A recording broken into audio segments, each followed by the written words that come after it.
Hello students, welcome to Matrix. इस video में अपन जो जेई मेंस सितंबर अटेम्प्ट था आपके पास, उसके 6 सितंबर को जो पेपर हुआ था उसके इवनिंग शिफ्ट का पेपर को अपन डिस्कस करने जा रहे हैं। यहाँ को क्वेश्चन दिया गया है आपके पास, एक प्लेनेट है, स्मॉलर प्लेनेट और एक लार्जर प्लेनेट। इसकी रेडियस ए है, इसकी रेडियस 2a है। इन दोनों के सेंटर्स के बीच की डिस्टेंस 10a है और आपके पास इन सेंटर्स की जोड़ने वाली जो लाइन है, इसके अलोंग आपने एक स्मॉल मास m कि एक बॉडी को आपने क्या किया, फायर किया और उसकी स्पीड कितनी v। तो आपको बताना है कि जब यहाँ से v स्पीड से फायर किया तो v की मिनिमम वैल्यू कितनी हो कि आपके पास ये वाली जो बॉडी है आपके पास इस प्लेनेट के सरफेस पर पहुंच जाए। ठीक है, अगर अपन इस लाइन पर बात करें आपके पास, तो अगर आपके पास इस लाइन पर यहाँ कहीं अगर अपन देखें तो आपके पास इस प्लेनेट के कारण आपके पास ग्रेविटेशनल जो आपके पास फील्ड इंटेंसिटी होगी वो आपके पास towards the centre of a smaller planet होगी, इसके कारण और इसके कारण इधर की तरफ होगी। लेकिन नेट की बात करें तो आपके पास सर इसके पास होगी, तो अगर इधर की तरफ आएंगे तो कहीं ना कहीं आपके पास क्या होगी,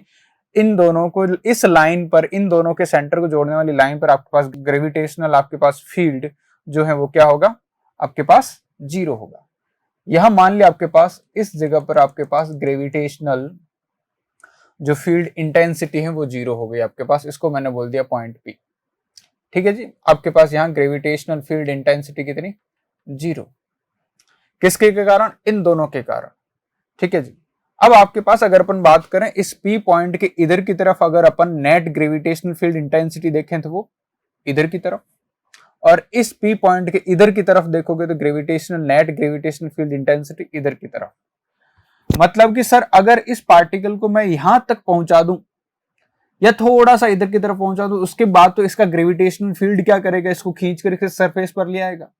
मतलब कि कुल मिलाकर के मुझे इस पार्टिकल या इस बॉडी को कहां तक पहुंचाना है, यहां तक। तो इस पार्टिकल को मान लो यहां तक पहुंचाना, और यहां आकर के अगर इसकी स्पीड 0 भी हो जाए या 0 से थोड़ी सी भी ज्यादा रहे तो भी आपके पास पार्टिकल क्या करेगा, इधर की तरफ इस प्लेनेट पर आ जाएगा। ठीक है, तो पहले तो मैं ये लोकेशन निकालता हूँ आपके पास ग्रेविटेशनल फील्ड जो है आपके पास 0 कहां होगा। तो मैंने मान लिया आपके पास इस स्मॉलर प्लेनेट से आपके पास x डिस्टेंस पर ग्रेविटेशनल फील्ड इंटेंसिटी क्या होगी, 0। मतलब कि जितनी इसके कारण होगी उतनी की उतनी इसके कारण हो जाए, तो आपके पास क्या हो जाएगा, ग्रेविटेशनल फील्ड इंटेंसिटी 0। तो आपके पास एट P आपके पास, ठीक है जी, Eg नेट कितना होना चाहिए, 0 होना चाहिए। तो इसके कारण लिखा, तो आपके पास क्या लिखोगे सर, Gm आपके पास अपॉन G आपके पास ग्रेविटेशनल कांस्टेंट, M मास और सेंटर से distance x square equal to, इसके कारण लिखोगे तो आपके पास G इंटू 16m अपॉन यहाँ के सेंटर से डिस्टेंस, ये x है ये 10a है, तो ये वाली जो डिस्टेंस होगी तो आपके पास ये हो जाएगी 10a माइनस एक्स। तो आपने लिखा 10a माइनस एक्स का होल स्क्वायर। इसको सॉल्व करोगे आपके पास आएगा 10a minus x equal to 4x और x इक्वल टू आ गया आपके पास 2a। तो यहां से जो डिस्टेंस है ये 2a हो गई इतनी डिस्टेंस, और ये वाली जो डिस्टेंस आपके पास ये वाली कितनी हो गई, 8a हो गई। ठीक है, अब आपसे पूछा कि यहाँ पर स्पीड कितनी होगी, यहाँ पर पहुंच जाए, तो मुझे पता है कि आपके पास इन दोनों के बीच में पूरे सिस्टम में केवल और केवल ग्रेविटेशनल फोर्स लग रहा है, तो आपके पास टोटल एनर्जी क्या रहेगी, कंजर्व। तो आपके पास by energy conservation, energy conservation अगर अपन लिखें, एनर्जी कंजर्वेशन से अगर आप लिखोगे आपके पास एनर्जी कंजर्वेशन, तो इनिशियल पोटेंशियल एनर्जी यहाँ पर कितनी आपके पास सर, इस प्लेनेट और आपके पास इस पार्टिकल के कारण माइनस G आपके पास into 16 m into small m upon इसकी रेडियस 2a, प्लस आपके पास इस प्लेनेट के कारण, इसके आपके पास इस प्लेनेट और इस मास के कारण आपके पास पोटेंशियल एनर्जी कितनी आपके पास minus G capital M into small m upon distance कितनी, यहां से सर आपके पास ये वाली डिस्टेंस हो जाएगी आपके पास 8a, आपके पास 8a प्लस इसकी काइनेटिक एनर्जी लिखा आपने हाफ mv स्क्वायर, वो किसके इक्वल होनी चाहिए सर, यहाँ पर जब पार्टिकल पहुंचेगा तो यहाँ पर आपके पास काइनेटिक एनर्जी तो 0 लेकिन पोटेंशियल एनर्जी रहेगी। पोटेंशियल एनर्जी कितनी रहेगी सर, इस प्लेनेट के कारण और इस प्लेनेट के कारण, इस प्लेनेट के कारण कितनी रहेगी आपके पास sir, minus G m into small m divided by अगर अपन देखें तो आपके पास 2a, इस प्लेनेट के कारण कितनी रहेगी सर आपके पास minus G into 16m into small m divided by अगर अपन देखें तो आपके पास कितना सर, यहां से डिस्टेंस कितनी होगी आपके पास 8a। ठीक है जी, तो इसको सॉल्व करेंगे अगर आपके पास, तो यहाँ पर जो आपके पास v की वैल्यू आ जाएगी वो आ जाएगी आपके पास √3/2 आपके पास, सॉरी 3/2 आपके पास 5gm/a। ये आपके पास आंसर हो गया 3/2 √5gm/a। ओके, ये आंसर। यहाँ पर आपको इस सवाल में दिया हुआ है कि आपके पास एक सर्किट है, आपके पास a circuit to verify Ohm's law uses ammeter and voltmeter in series और parallel connected correctly to the resistor in the circuit, and then आपको ऑप्शंस दिए हुए हैं कि आपके पास ammeter is always used in parallel and voltmeter is in series, both ammeter and voltmeter must be connected in parallel, ammeter is always connected in series and voltmeter is in parallel, और आपको दिया कि both ammeter and voltmeter must be connected in series. हमने आपके पास Ohm's law पढ़ा और आपके पास उसमें अपन ने बात की, तो आपके पास ये कोई बैटरी है मान लो आपके पास, और आपके पास यहाँ पर कोई रेजिस्टेंस है, तो अपन हमेशा करंट मेजर करने के लिए अमीटर को क्या करते हैं, सीरीज में लगाते हैं आपके पास रेजिस्टेंस के साथ, और पोटेंशियल ड्रॉप अगर आपको मेजर करना है तो वोल्ट मीटर हमेशा रेजिस्टेंस के साथ क्या करते हैं अपन, पैरेलल में लगाते हैं। ठीक है, तो आप वोल्ट मीटर को कनेक्ट करेंगे रेजिस्टेंस के पैरेलल में और अमीटर को कनेक्ट करेंगे रेजिस्टेंस के आपके पास सीरीज में। ओके, यहाँ पर इस क्वेश्चन में आपको दिया है कि आपके पास consider the force F on a charge Q due to a uniformly charge spherical shell. आपने कोई स्फेरिकल शेल ली है आपके पास ये, और आपके पास ये स्फेरिकल शेल है, ध्यान रखें स्फेरिकल शेल ली हुई है आपने, और आपसे पूछा है कि आपके पास इसकी रेडियस r है आपके पास, और इस पे चार्ज Q यूनिफॉर्मली डिस्ट्रीब्यूटेड है। तो which one of the following statements is true for F if Q is placed at a distance r from the center of the shell। इस शेल के centre से r डिस्टेंस पर रखा है। मुझे पता है कि आपके पास इस Q के कारण अगर अपन बात करें electric field intensity E inside कितना होता है, 0, और अगर आपके पास सेंटर से बाहर r की बात करें तो यहाँ आपके पास E कितना होता है सर KQ बाई आपके पास कितना r स्क्वायर, E की वैल्यू रखें आपके पास, तो आपके पास K और K की value 1/4 pi epsilon not Q upon r square, for कब, जब आपके पास r ग्रेटर देन r हो, स्मॉल r की वैल्यू मतलब स्फीयर के बाहर। तो आपके पास अगर चार्ज इनसाइड रखा आपके पास तो F इक्वल टू कितना हो जाएगा sir, F equal to q E होता है आपके पास, तो F इक्वल टू कितना, अंदर तो मुझे पता है इलेक्ट्रिक फील्ड इंटेंसिटी 0, तो आपके पास कितना R लेस देन R के लिए आपके पास फोर्स कितना 0, और आपके पास फोर्स क्यू ई करोगे आपके पास कितना हो जाएगा Q upon 4 pi epsilon naught into आपके पास Q अपॉन R स्क्वायर, किसके लिए, for R greater than equal to R, मतलब आपके बाहर। तो अंदर रखोगे कोई आपके पास फोर्स नहीं लगेगा, बाहर रखोगे तो जितनी इलेक्ट्रिक फील्ड इंटेंसिटी उसको स्मॉल q से मल्टीप्लाई कर दो, आपके पास आंसर आ जाएगा। ठीक है, ओके। यहाँ पर आपको इस क्वेश्चन में दिया हुआ है कि आपके पास जब कोई कार रेस्ट में थी आपके पास, मान लो आपके पास कार क्या थी, रेस्ट में थी, तब आपके पास उस कार के ड्राइवर को जो रेन है आपके पास वो वर्टिकली डाउनवर्ड आपके पास फॉल होती हुई दिख रही है। मान लिया आपके पास रेन की स्पीड है VR आपके पास और वर्टिकली डाउनवर्ड। फिर आपको दिया है कि आपके पास जब कार जो है आपके पास V स्पीड से चलने लग गई, V स्पीड से चलने लग गई, और रेन अभी भी क्या हो रही है आपके पास वर्टिकली डाउनवर्ड आपके पास फॉल हो रही है, तो आपको बोला कि आपके पास जो V स्पीड है कार की आपके पास, इस कार में जो ड्राइवर बैठा है उस ड्राइवर को ये जो रेन है आपके पास आपको दिया है कि हॉरिजॉन्टल से आपके पास 60 डिग्री का एंगल बनाते हुए दिख रही है। ये है आपके पास velocity of rain with respect to car, और हॉरिजॉन्टल से 60 डिग्री का एंगल बना रही है। मतलब कि आपके पास यहाँ पर इसको शिफ्ट कर दे तो आपके पास यहाँ से tan 60 की वैल्यू कितनी होगी सर, tan 60 की वैल्यू होगी आपके पास, इसको इधर पैरेललोग्राम लॉ से शिफ्ट करें तो आपके पास इधर कितना VR और आपके पास ये इधर की कितना V, तो आपके पास tan 60 equal to VR upon V। तो यहाँ से आपके पास वेलोसिटी ऑफ रेन और आपके पास इसमें रिलेशन आ गया √3V। अब आपको दिया हुआ है कि आपने क्या क्या कार की स्पीड को इंक्रीज किया,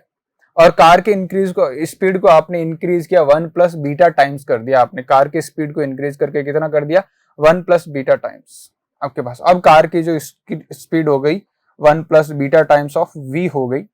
और आपको पता है कि रेन तो अभी भी क्या हो रही, वर्टिकली डाउनवर्ड ही फॉल हो रही थी आपके पास। तो आपको बोला कि इतनी कर दी कि तब आपके पास जो एंगल बन रहा है आपके पास हॉरिजॉन्टल से, वो आपके पास कितना बन रहा है, velocity of rain with respect to car, अब कितना बन रहा है एंगल 45 डिग्री का, ये आपको दिया। मतलब इसको फिर से यहाँ पर अगर आप पैरेललोग्राम लॉ से शिफ्ट कर देंगे आपके पास, तो tan 45 डिग्री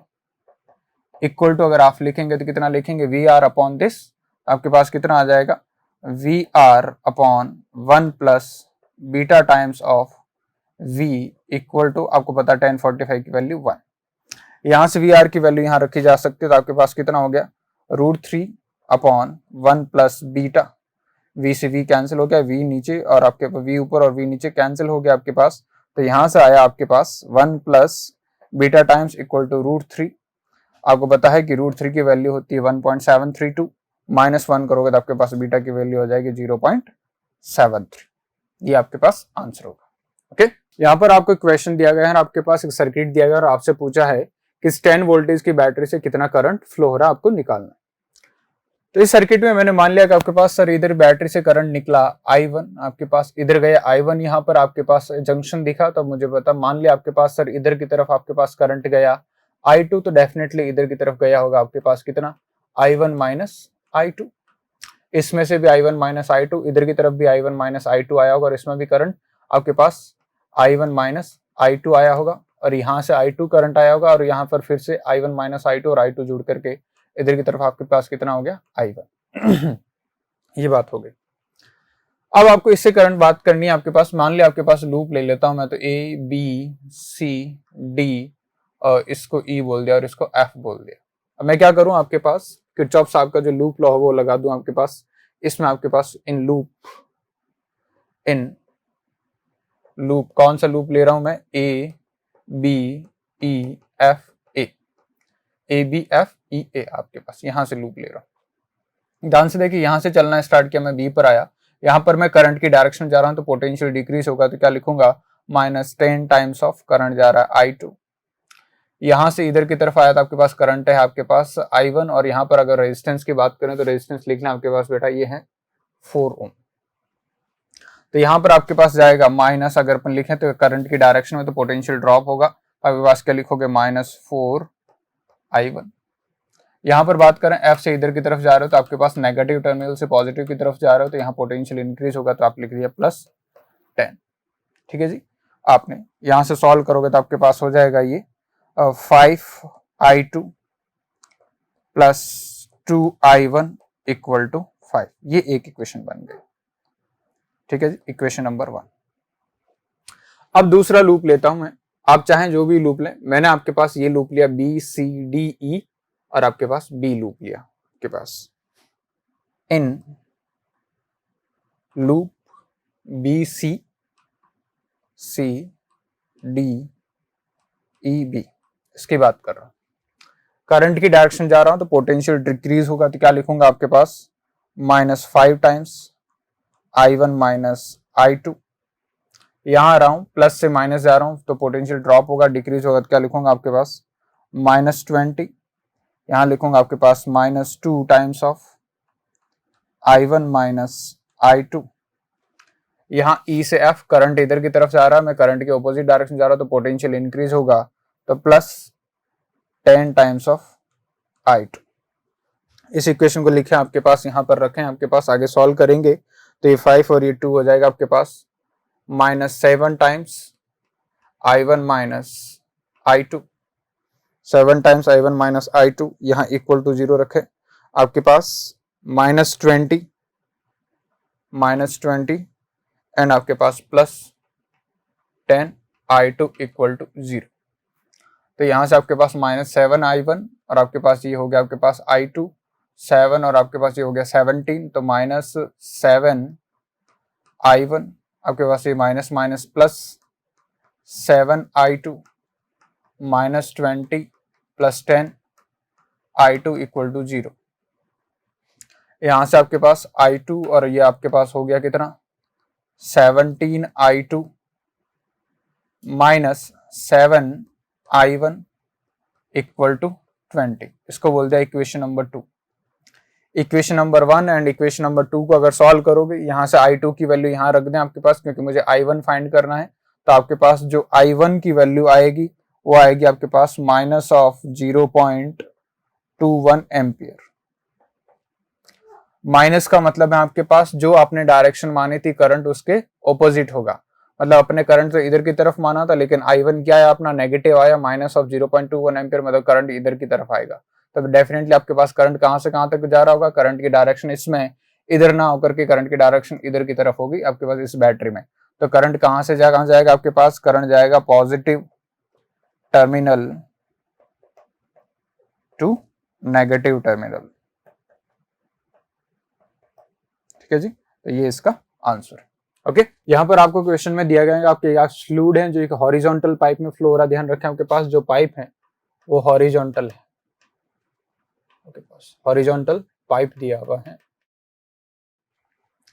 और आपको दिया है कि आपके पास वेरिंग क्रॉस सेक्शनल एरिया, उसका क्रॉस सेक्शनल एरिया चेंज हो रहा होगा आपके पास। मान लीजिए कोई भी पाइप है, आपके पास क्रॉस सेक्शनल एरिया बताने कुछ चेंज हो रहा होगा, यहाँ क्रॉस सेक्शन यहाँ क्रॉस सेक्शन कुछ अलग अलग है, ठीक है जी। और हॉरिजॉन्टल है आपके पास एक ही लेवल पर। अगर अपन बात करें, आपको दिया है कि आपके पास किसी एक पॉइंट पर जहां पर आपके पास इसकी स्पीड जो है आपके पास वो है v स्मॉल v, और यहाँ पर जो प्रेशर है वो आपके पास कितना है p, ठीक है जी, p है। और किसी आपके पास दूसरी जगह पर जो आपके पास वहां पर आपके पास प्रेशर जो आपके पास यहाँ पर जो स्पीड है वो आपको कैपिटल V दी गई है आपके पास, और यहाँ पर जो आपको प्रेशर जो हो गया वो आपके पास दिया हुआ है P/2 हो गया। और तो आपसे पूछा है कि आपके पास if the density of the fluid is rho kilogram per metre cube, आपको दिया गया है आपके पास, flow is streamline then V is equal to capital V आपको फाइंड करना है। आपको पता है कि आपके पास हॉरिजॉन्टल पाइप है तो आपके पास बर्नौलीज इक्वेशन क्या कहते हैं, आपके पास बर्नौलीज थ्योरम या इक्वेशन जो भी आप माने, बर्नौलीज थ्योरम से क्या लिखोगे सर, आप मुझे पता है कि आप लिखोगे सर P1 प्लस आपके पास half rho V1 square plus rho G H1 equal to आपके पास P2 plus half rho V2 square plus rho G H2। आपको पता है H1 और H2 अपन रेफरेंस लाइन से हाइट्स लेते थे, यहाँ पर आपके पास रेफरेंस लाइन आपको दिया कि हॉरिजॉन्टल है, मतलब कि आपके पास H1 equal to H2 equal to कितना 0। P1 की वैल्यू आपको P दी हुई है आपके पास P plus half of V1 की वैल्यू आपको स्मॉल v दी गई आपके पास V square plus 0 equal to P2 की वैल्यू P/2 दी हुई है आपको, प्लस आपके पास V2 की वैल्यू कैपिटल V दी हुई है तो आपके पास हाफ रो आपके पास V स्क्वायर। यहां से सॉल्व करेंगे, इसको इधर लिया तो आपके पास इधर की तरफ बच गया P/2 प्लस आपके पास half of rho small v square equal to आपके पास half of rho capital V square. यहां से सॉल्व करेंगे 2 से 2 कट जाएगा, आपके पास रो से डिवाइड कर देंगे तो आपके पास यहां से v की कैपिटल V की जो वैल्यू आएगी, कैपिटल V की वैल्यू आएगी आपके पास P/रो, और जब रो आएगा तो यहाँ कट जाएगा, आपके पास बचेगा प्लस आपके पास कितना स्मॉल v स्क्वायर। तो ये आपके पास आंसर होगा इस पॉइंट पर जो कैपिटल V है आपके पास ऐसा कुछ होगा, ठीक है। यहाँ पर आपको इस क्वेश्चन में दिया गया है आपके पास एक पार्टिकल है मास का जो कि एक स्प्रिंग से अटैच किया हुआ है, और इस स्प्रिंग को आपने वर्टिकली रख रखा और आपके स्प्रिंग कांस्टेंट K है और आपने रिलीज किया है। आपको दिया कि उसका जो मोशन है आपके पास आपने वो डिस्क्राइब कर रखा है, आपके पास जो मोशन है वो डिस्क्राइब कर रखा है y इक्वल टू आपको दिया हुआ है y0 sign square omega t, ऐसा कुछ दिया हुआ है, ठीक है जी। देन आपसे पूछा where y is measured from the lower end of unstretched spring then omega is equal to, omega की वैल्यू अपने को फाइंड करनी है, ठीक है जी। देखें आपको दी है आपके पास, मान लीजिए ये स्प्रिंग थी आपके पास, ये स्प्रिंग है आपके पास, और आपके पास ये अभी नेचुरल लेंथ पोजीशन पर है, आपके पास अनस्ट्रेच्ड स्ट्रिंग है और यहाँ आपके पास m मास अटैच्ड है, ये NLP है। तो मुझे पता है कि आपके पास इसको जैसे ही छोड़ोगे नीचे आएगी, इसकी स्पीड क्या होती जाएगी, इंक्रीज होती जाएगी, और तब तक इंक्रीज होगी जब तक कि स्प्रिंग फोर्स किसके इक्वल ना हो जाए, mg के। तो यहाँ के आपके पास क्या आ गया, आपके पास इक्विलिब्रियम पोजीशन, ठीक है जी, इक्विलिब्रियम पोजीशन, ठीक है जी। यहाँ के यहाँ आ गई होगी स्प्रिंग। उसके बाद क्या होगी आपके पास, यहाँ पर इसकी काइनेटिक एनर्जी स्पीड मैक्सिमम होगी, फिर आपके पास स्पीड डिक्रीज हो जाएगी, जो होते होते 0 हो जाएगी, फिर ऐसे आते रहेगी। तो ये आपके पास स्प्रिंग क्या करती रहेगी, यहाँ पर जो ब्लॉक है वो क्या करता रहेगा, SHM करता रहेगा, और उसका एम्पलीट्यूड कितना होगा सर, इतना कुछ एम्पलीट्यूड होगा, जिसको अपन ने A नाम दे दिया। तो यहाँ पर अगर अपन बात करें आपके पास स्प्रिंग में इलॉन्गेशन कितना हुआ, A इलॉन्गेशन हुआ, राइट। तो यहाँ पर अगर m मास है तो नीचे की तरफ फोर्स कितना mg, और ऊपर की तरफ लिख के कितना लग रहा होगा kx, और x क्या है नेचुरल लेंथ पोजीशन से जितना आपके पास इलॉन्गेशन हुआ, कितना इलॉन्गेशन हुआ a, तो आपके पास कितना ka। तो यहाँ पर आपके पास mg इक्वल टू क्या होगा ka, कब आपके पास एट मीन पोजीशन या आपके पास इक्विलिब्रियम पोजीशन, ठीक है जी, इक्विलिब्रियम पोजीशन। यहाँ पर ये एक रिलेशन आपके पास ये आ गया। अगर मुझे आपके पास इस SHM का एम्पलीट्यूड पता चल जाए तो मेरा काम बन जाएगा, देखे ध्यान से, और K की वैल्यू आपके पास पता चल जाए तो भी आपके पास आपका काम बन जाएगा। अब देखे ध्यान से, इससे दिया है आपके पास, अगर यहाँ से देखें आपके पास इस इक्वेशन को ध्यान से देखें, ये आपके पास स्टैंडर्ड एसएचएम की इक्वेशन नहीं, तो इसको क्या करें, स्टैंडर्ड एसएचएम की इक्वेशन में कन्वर्ट करें। कैसे करेंगे आपके पास, सर देखें, y equal to y naught sine square omega t को आप लिख सकते हो 1 minus cos 2 omega into t divided by 2। तो y इक्वल टू आपके पास आया y naught by 2 minus y naught by 2 cos 2 omega into T. आपके पास यहां पर ध्यान से देखोगे तो ये जो एक्सप्रेशन है इसमें मुझे पता है कि ये कांस्टेंट है, और आपके पास इधर कॉस थीटा, इधर आपके पास कॉस ओमेगा टी या साइन ओमेगा टी जो भी होता था उसका जो आपके पास आगे कोफिशिएंट होता था वो क्या होता था, एम्पलीट्यूड। और यहाँ आपके पास जो एंगुलर फ्रीक्वेंसी है ओमेगा ना होकर के कितनी है, 2 ओमेगा है। मतलब कि अगर आपके पास यहाँ अगर अपन देखें एम्पलीट्यूड की वैल्यू कितनी है सर, आपके पास y नॉट बाई 2, और आपके पास जो k लिखते थे अपन, k को क्या लिखते थे, m ओमेगा स्क्वायर, और m और ओमेगा की जगह इस बार कितना है 2 ओमेगा स्क्वायर। ये वैल्यूज यहां पर पुट करेंगे आपके पास तो आंसर आएगा mg इक्वल टू k की वैल्यू रखी आपने m ओमेगा स्क्वायर, तो हो गया 4m omega square into a की वैल्यू आपने पुट करी तो आपके पास आया y नॉट बाई 2, तो आपके पास m से m कट गया, ये आपके पास 2 बच गया आपके पास इधर, तो ओमेगा की वैल्यू आ गई आपके पास कितनी, root over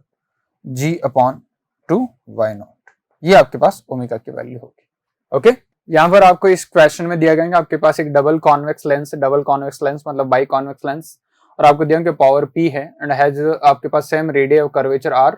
of both the surfaces आपके पास सेम रेडियस ऑफ कर्वेचर दी गई है। The radius of curvature of a surface of plano convex lens, और आपको एक दूसरा प्लेनो कॉन्वेक्स लेंस दिया गया है आपके पास मेड ऑफ सेम मटेरियल, आपके पास मतलब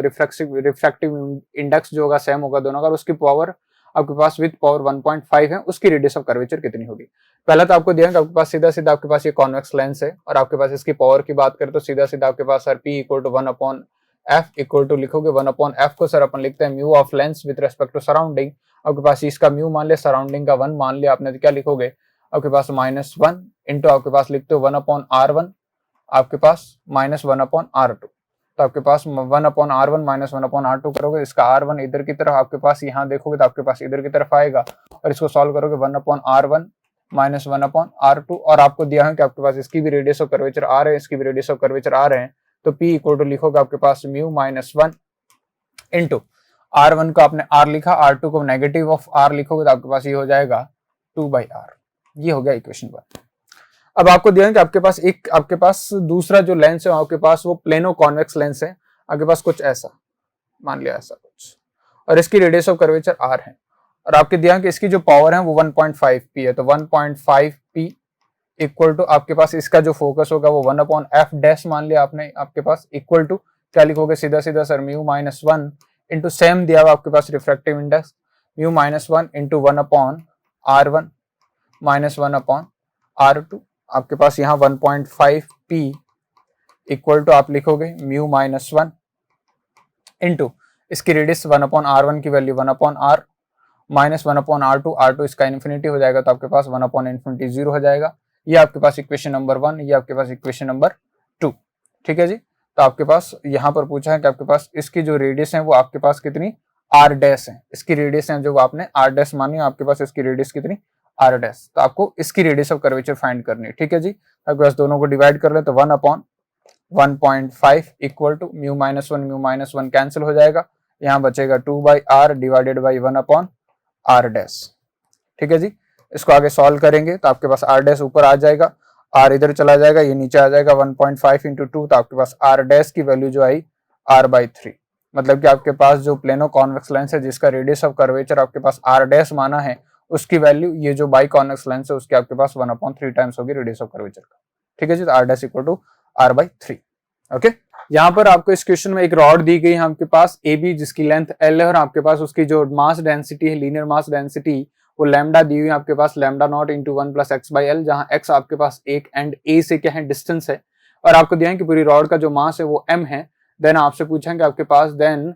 it's moment of inertia about an axis passing through A and perpendicular to the rod is. ठीक है जी, मान लेते हैं आपके पास ये कोई रॉड है, आपके पास देखेंगे ये कोई रॉड है आपके पास। ठीक है जी, इस रॉड की जो लेंथ दे रखी है आपको कितनी दे रखी है, टोटल लेंथ L दे रखी है आपको, और आपको दे रखा है आपके पास इसकी जो मास डेंसिटी है वो लैम्डा इक्वल टू आपको दे रखी है lambda naught 1 plus x upon L, जहां एक्स है आपके पास इसकी पॉइंट आपके पास एंड ए से डिस्टेंस, ये आपके पास बी दे रखा है। और आपको दे रखा है कि इसका जो टोटल मास है जो आपके पास वो कितना दे रखा है, आपको इस रॉड का मास है वो कैपिटल एम दे रखा है। तो आपसे पूछा कि इस एक्सिस के अबाउट एक अगर आपके पास इस पॉइंट ए आपके पास ए से आपके पास पास होने वाला एक एक्सिस लिया जाए इस रॉड के परपेंडिकुलर, तो उसके अबाउट इसका मोमेंट ऑफ इनर्शिया कितना होगा। मुझे पता है कि आपके पास यहाँ पर क्या है, आपके पास वेरिएबल मास डेंसिटी है, तो आपको पता है कि यहाँ पर क्या क्या आपने यहाँ से x डिस्टेंस पर जाकर के आपने एक dx एलिमेंट लिया और आपके पास इस dx जो आपके पास इस एलिमेंट की थिकनेस dm है और इसका मास आपने लिखा dm है। तो मुझे dm लिखना आता है सर, dm को मैं लिखूंगा आपके पास कितना, लैम्डा dx। ठीक है जी, लैम्डा की वैल्यू कितनी यहाँ पर पुट की आपके पास, अगर टोटल मास आपको m दिया गया है जो कि क्या होगा इंटीग्रेशन ऑफ dm लैम्डा आपके पास dx की वैल्यू लिखेंगे आपके पास लैम्डा नॉट, लैम्डा की जगह वैल्यू रखें lambda naught into 1 plus x upon L आपके पास dx। ठीक है जी, x की वैल्यू पहला एलिमेंट यहाँ काटोगे, काटते काटते यहाँ जाओगे तो वैल्यू चेंज होगी आपके पास 0 से लेकर के l तक, तो आपके पास m इक्वल टू आएगा आपके पास लैम्डा नॉट, यहाँ इंटीग्रेशन करेंगे तो आपके पास आएगा x प्लस यहाँ इंटीग्रेशन करेंगे तो आगे आपके पास X square upon 2l, limit आपके पास चली जाएगी 0 से लेकर के l तक। तो m की वैल्यू जो आई आपके पास यहाँ से आ गई, l रखोगे तो l, यहाँ l स्क्वायर एक l कट जाएगा तो l plus l by two 3l by two, तो 3 आपके पास lambda naught into l by two, ये आपके पास। तो यहाँ से लैम्डा नॉट की अगर वैल्यू निकालें तो वो आई आपके पास कितनी 2m अपॉन 3l, ये लैम्डा नॉट की वैल्यू है। ठीक है जी, अब आगे आपको दिया है कि आपके पास इसके अबाउट आपको क्या निकालना है, मोमेंट ऑफ इनर्शिया। मुझे पता है कि वेरिएबल मास डेंसिटी है, तो मैं फिर से क्या करूंगा, इस छोटे से जो एलिमेंट माना है आपने इसका मोमेंट ऑफ इनर्शिया लिखूंगा इसके अबाउट एंड देन क्या करूंगा, पूरे के लिए इंटीग्रेट कर दूंगा। तो आपके पास इस एलिमेंट का आपने छोटा सा moment of inertia D I माना, वो क्या लिखोगे आपके पास सीधा सीधा सर आपके पास dm, इसका मास और इस जिस एक्सिस के अबाउट निकाल रहे हैं उससे डिस्टेंस कितनी एक्स स्क्वायर। अगर आपको टोटल निकालना तो क्या करोगे, integration of d I equal to dm कितना, dm यहाँ लैम्डा dx और dx की लैम्डा की वैल्यू यहाँ पर आपके पास है, तो कितना लिखोगे lambda naught into 1 plus x upon l into x square और आपके पास एक dx बच गया। Lambda naught I equal to lambda naught की वैल्यू मेरे पास है कितनी सर 2m अपॉन 3l, जो कि मैं बाहर लिया, इंटीग्रेशन अंदर किया तो आपके पास एक्स स्क्वायर, अंदर बचा एक्स क्यूब बाई एल आपके पास dx। और लिमिट कहां से कहां तक सर, लिमिट की बात करें तो आपके पास कितना जाएगा आपके पास 0 से लेकर के कैपिटल L तक। ठीक है जी, तो I इक्वल टू आपके पास आ गया, यहाँ पर ध्यान से देखें आपके पास तो 2m upon 3l, x square का इंटीग्रेशन करोगे एक्स क्यूब बाई 3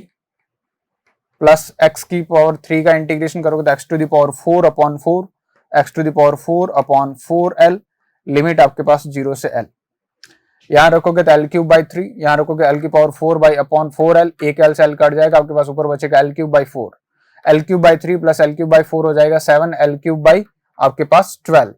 तो आपके पास I इक्वल टू हो गया 2m अपॉन 3l इंटू आपके पास 7 एल क्यूब अपॉन 12। इसको सॉल्व करोगे आपके पास एक एल से एल कट जाएगा, 2 आपके पास 6 इंटू 3 18, तो आपके पास ऊपर बच गया 7m एल स्क्वायर अपॉन 18 आपके पास आंसर होगा।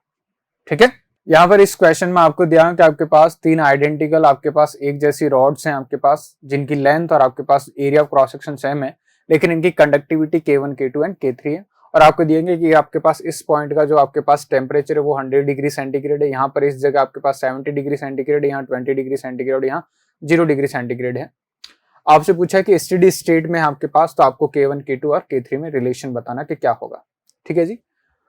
अगर हम बात करें आपके पास अगर स्टेडी स्टेट में है तो आपको पता है कि आपके पास ये तीनों जो आपके पास कौन से कॉम्बिनेशन में, सीरीज कॉम्बिनेशन है, सीरीज कॉम्बिनेशन है आपके पास। सीरीज कॉम्बिनेशन में मुझे पता है कि जितनी आपके पास रेट ऑफ हीट फ्लो होगी उतनी की उतनी इसमें होगी और उतनी की उतनी इस पर होगी। तो आपके पास यहां पर जो रेट ऑफ हीट फ्लो होगी रॉड 1 में आपके पास rate of heat flow in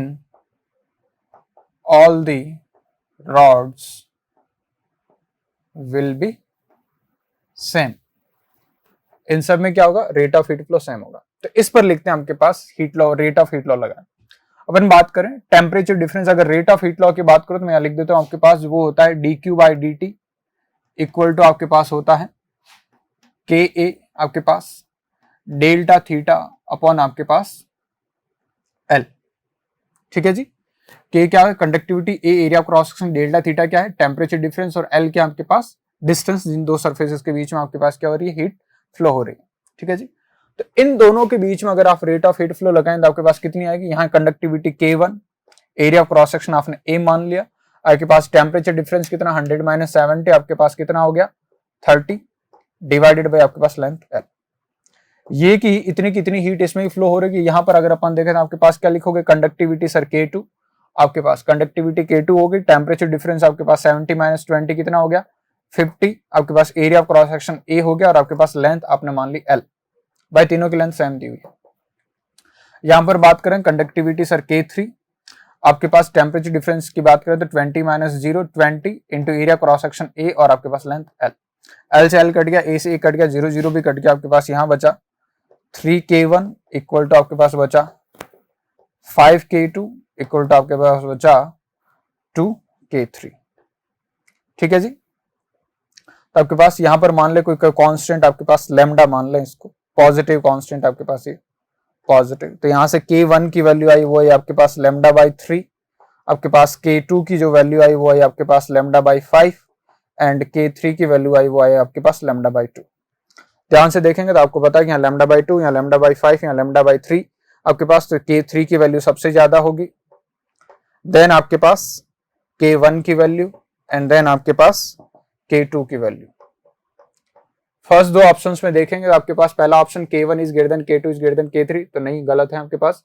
दूसरे में दिया है K1 इज लेस देन आपके पास K2 और K3 सबसे बड़ा, एंड देन आपको K2 दिया हुआ नहीं, आपके पास सेकंड ऑप्शन भी गलत।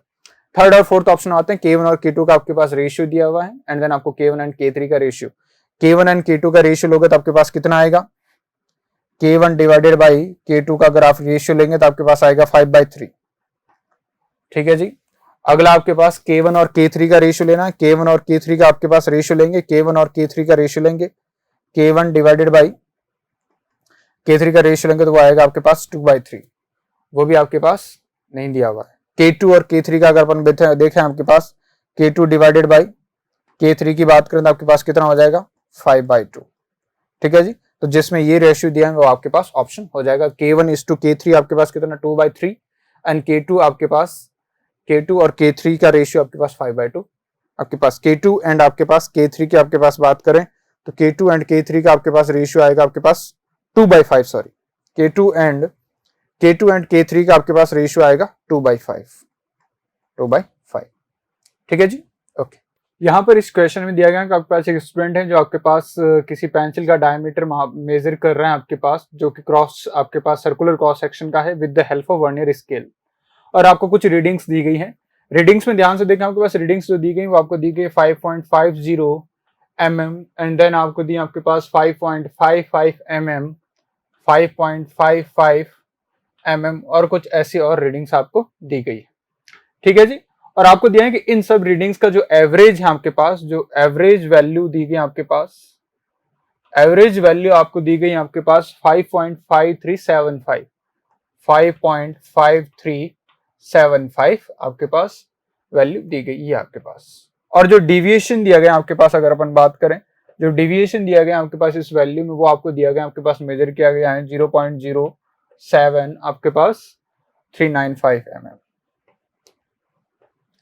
अब मुझे पता है कि जो यहाँ पर एवरेज वैल्यू आई आपके पास, और आपके पास जो यहाँ पर वैल्यूज दी गई, इन सब में अगर हम सिग्निफिकेंट डिजिट्स की बात करें तो आपके पास जो वैल्यू आपने मेजर की है इन सब में आपके पास 3 सिग्निफिकेंट डिजिट्स है। मतलब कि जो एवरेज वैल्यू अपन लिखेंगे आपके पास उसमें भी कितनी सिग्निफिकेंट डिजिट्स होनी चाहिए, 3 ओनली। तो 3 सिग्निफिकेंट डिजिट लिखेंगे तो यहाँ क्या करेंगे आप, राउंड ऑफ करेंगे। राउंड ऑफ करेंगे तो आपके पास डेसिमल के 2 पॉइंट्स बाद तक, आपके पास डेसिमल के बाद 2 डिजिट्स तक आप क्या करेंगे, राउंड ऑफ करेंगे। तो राउंड ऑफ करेंगे तो आपको जब आपके पास ये वाला नंबर 5 से ज्यादा होता है तो आपके पास इसको क्या करते हैं, ए आपके पास 1 से इंक्रीज कर देते हैं। तो यहाँ पर आपके पास जो वैल्यू आएगी 5.54, कैसे आई आपके पास, आफ्टर राउंडिंग ऑफ,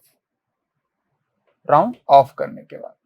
ठीक है जी, तो यहाँ पर भी आपके पास आप वैल्यूज लोगे तो आपके पास कितनी आएगी, आपके पास जो रीडिंग आई है आपके पास, वो आपके पास डेविएशन में भी अगर आप लिखोगे आपके पास, तो लिखोगे यहाँ पर आपके पास 0.07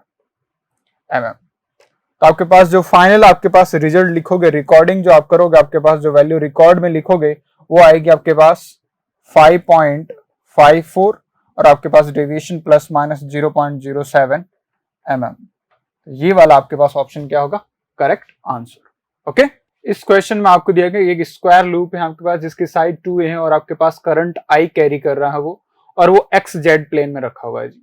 और इसका सेंटर है वो ओरिजिन पर है। फिर आपको दिया एक long wire carrying the same current I is placed parallel to z axis, z axis के पैरेलल रखा है आपने एक वायर जिसमें भी करंट I है आपके पास, और वो आपके पास पॉइंट 0,b,0 से पास हो रहा है और b is greater than a। Then आपसे पूछा है कि magnitude of torque on the loop about z axis will be. ठीक है जी, तो पहले मैं बना लेता हूँ कि आपके पास आपको क्या क्या दिया हुआ है। जैसे कि अगर अपन बात करें, आपके पास ये मान लिया आपके पास x, आपके पास ये x एक्सिस है और आपके पास इधर की तरफ y है और आपके पास इधर बाहर की तरफ z है। और आपने क्या किया है आपके पास कि यहाँ पर आपने एक वायर रख रखा है, आपके पास एक वायर है आपके पास यहाँ पर आपके पास, जिसकी अगर अपन बात करें तो आपके पास ये वायर जो है आपके पास जेड एक्सिस के पैरेलल है और आपके पास इसमें मान लिया करंट कुछ ऐसे आ रहा है आपके पास, और इसके कोऑर्डिनेट्स जो है इस पॉइंट के वो है आपके पास 0,b,0।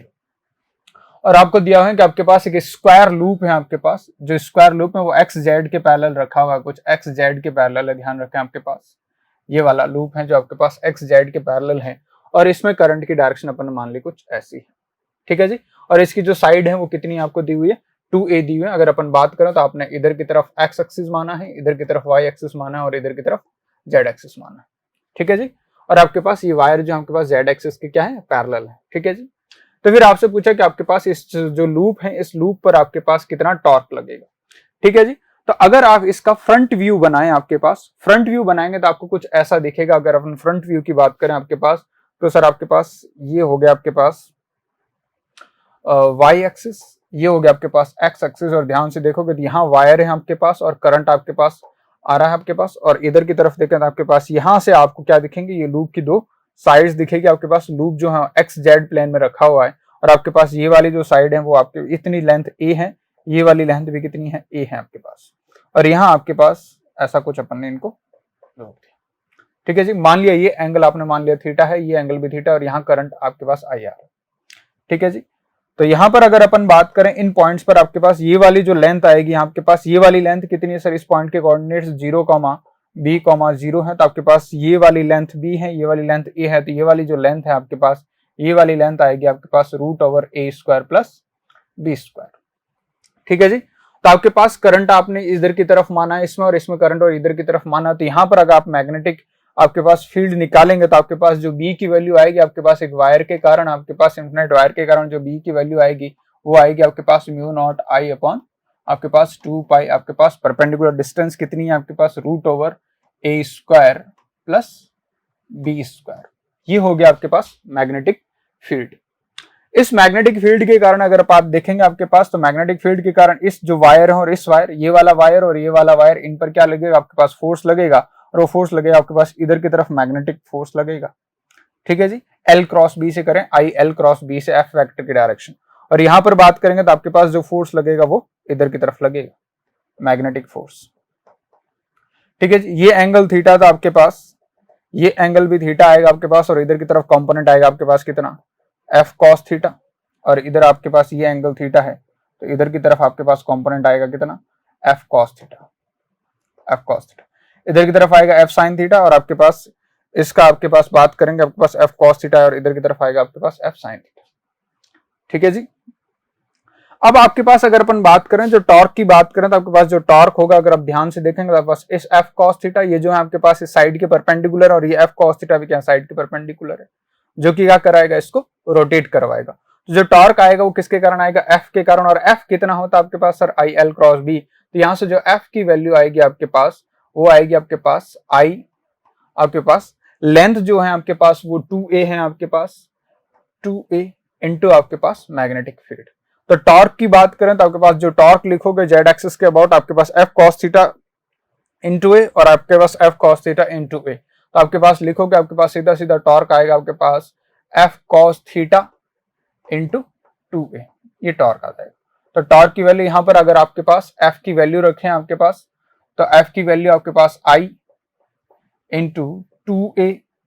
इंटू आपके पास बी की वैल्यू रखें यहां से आपके पास mu naught I upon 2 pi root over A square plus B square into आपके पास कॉस थीटा के वैल्यू इस ट्राइंगल से देखें ये थीटा, तो आपके पास कॉस थीटा की वैल्यू बी अपॉन आपके पास रूट ओवर आपके पास A square plus B square into आपके पास ऊपर आ गया आपके पास कितना 2। तो यहां से सॉल्व करेंगे आपके पास ऊपर 2a, आपके पास यहां भी 2a, आपके पास 4a स्क्वायर हो जाएगा, ये 2 से 2 कट जाएगा, आपके पास ऊपर बचेगा 2a स्क्वायर और आपके पास ऊपर बचेगा म्यू नॉट आई स्क्वायर ए स्क्वायर, आपके पास ऊपर एक और b बच गया आपके पास, डिवाइडेड बाय अगर अपन बात करें आपके पास तो नीचे बचा आपके पास 2 कट गया, आपके पास नीचे बचा pi root over A square plus B square, multiply होकर आपके पास हो जाएगा A square plus B square. तो ये आएगा आपके पास टॉर्क जेड एक्सिस के अबाउट। ओके, उसके बाद अगर अपन यहां पर देखें, सॉरी ऊपर आपके पास एक 2 और आ जाएगा, यहां पर आपके पास ऊपर 2 और आ जाएगा, आपके पास एक यहाँ 2 बच जाएगा। ओके, इस क्वेश्चन में आपको दिया है कि आपके पास एक डाइल्यूट गैस है और वो प्रेशर P पर है आपके पास, और आपको दिया है कि आपके पास टेम्परेचर T है। ठीक है जी, फिर आपको दिया है कि आपके पास द मीन टाइम आपके पास between successive collision of molecule varies with temperature. आपके पास आपको पता है कि जो मीन टाइम होता है वो टाउ से रिप्रेजेंट करते हैं, और वो होता है आपके पास लैम्डा मीन अपॉन आपके पास कितना, आपके पास v, आपके पास v क्या है यहाँ पर स्पीड। ठीक है जी, अगर अपन स्पीड की बात करें तो आपके पास जो स्पीड है बेटा, आपके पास जो स्पीड है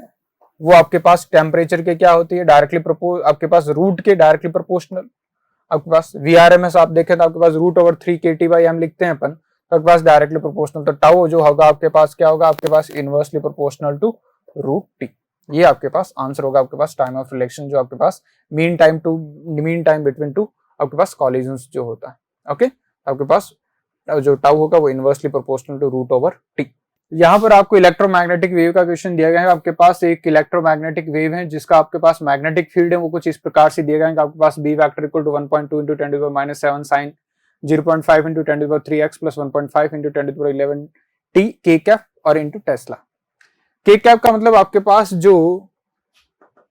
मैग्नेटिक फील्ड है उसकी डायरेक्शन कौन सी है, आपके पास मैग्नेटिक फील्ड है जो आपके पास मैग्नेटिक फील्ड की जो डायरेक्शन है वो कौन सी आपके पास प्लस जेड। ठीक है जी, यानी आपके पास के कैप के अलोंग दी हुई। आपको अगर आपके पास और आपको चूज करना है आपके पास कौन सा इलेक्ट्रिक फील्ड होगा।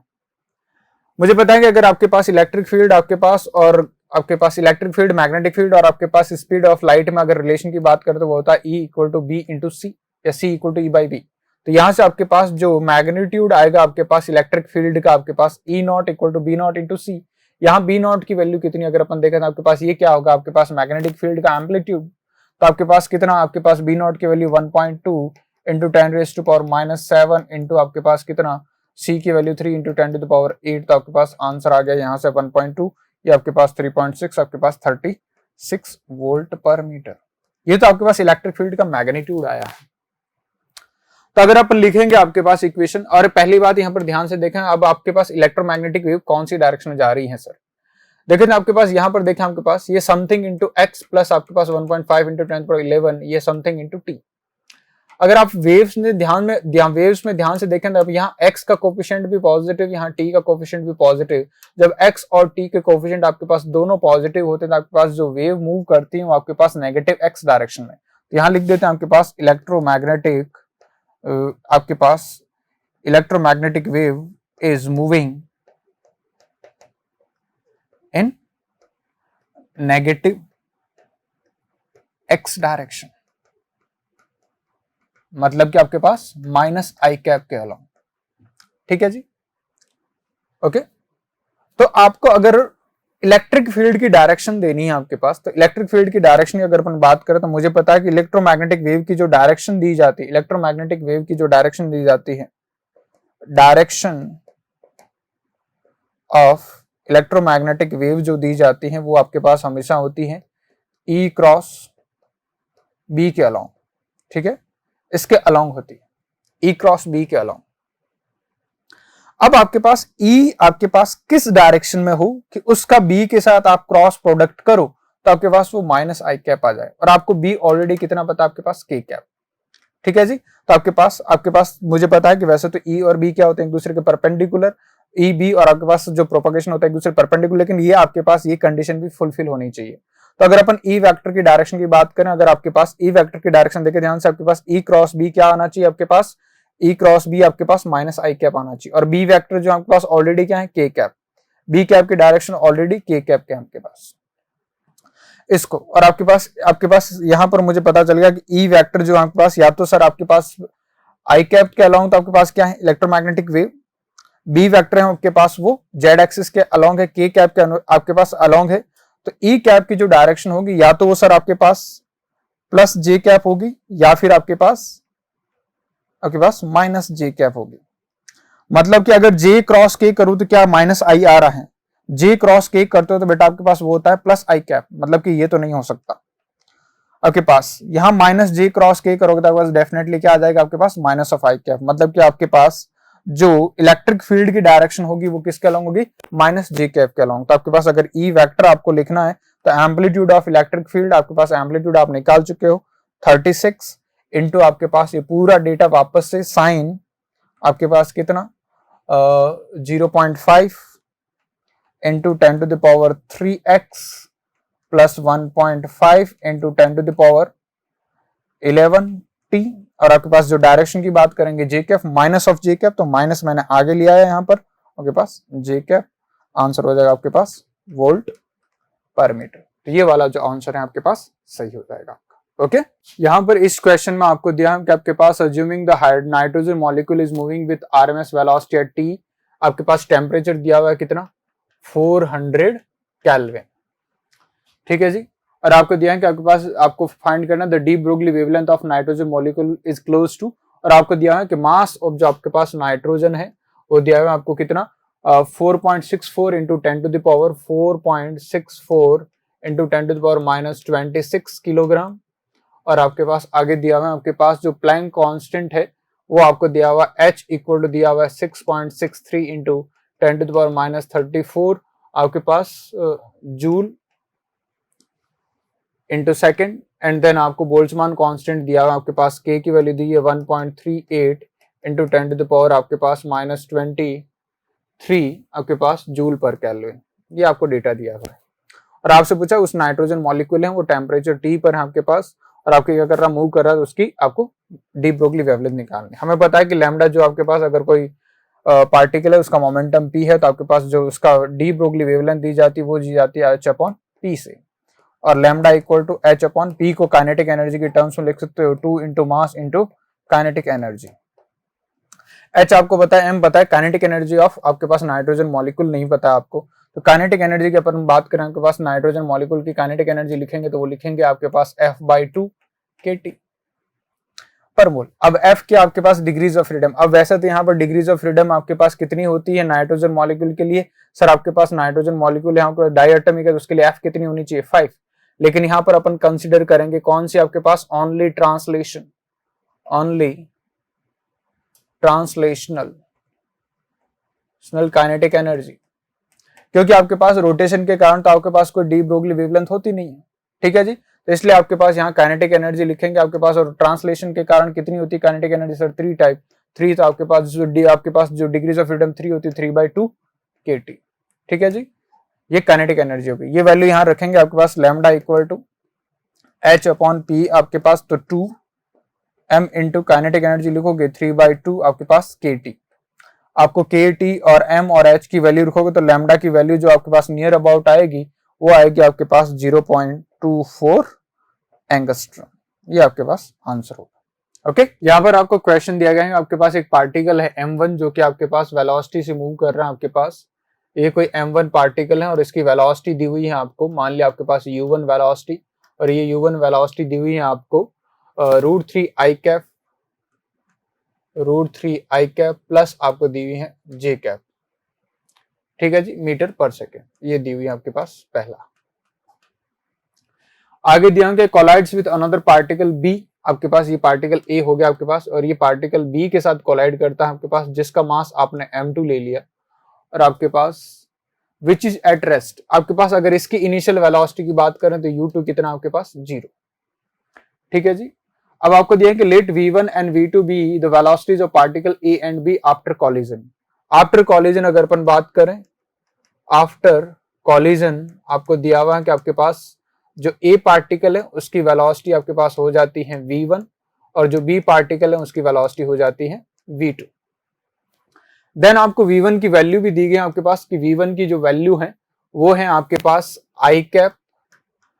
प्लस आपके पास कितनी √3 j कैप मीटर पर सेकेंड। तो आपसे पूछा है the angle between v1 vector and v2 vector. तो एंगल निकालने के लिए पहले अपन v2 वेक्टर तो फाइंड करें। मुझे पता है कि यहाँ पर कॉलिजन हो रहा है, कॉलिजन आपके पास कैसा भी हो लेकिन मोमेंटम हमेशा क्या रहता है, कंजर्व। मतलब कि आपके पास मोमेंटम कंजर्वेशन की अगर अपन बात करें, मोमेंटम कंजर्वेशन मतलब कि P इनिशियल आपके पास क्या होगा, P फाइनल के बराबर, P फाइनल के इक्वल होगा। P इनिशियल की बात करें तो क्या लिखोगे, m1 u1, आपने लिखा m1 u1 कितना आपके पास sir √3 i cap plus j cap